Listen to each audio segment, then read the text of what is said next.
Bene, allora, l'associazione conta ormai tra i 70 e gli 80 volontari.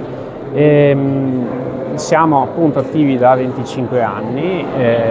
e l'organizzazione nel corso degli anni è cresciuta molto, e grazie al lavoro di tutte le persone che sono venute anche prima di noi come attuali volontari è diventata un punto di riferimento per la comunità. Quello di cui ci occupiamo normalmente sono servizi sanitari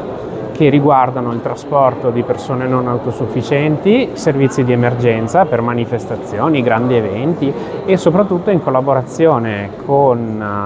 il servizio 118, quindi il servizio istituzionale, offriamo dei servizi di emergenza.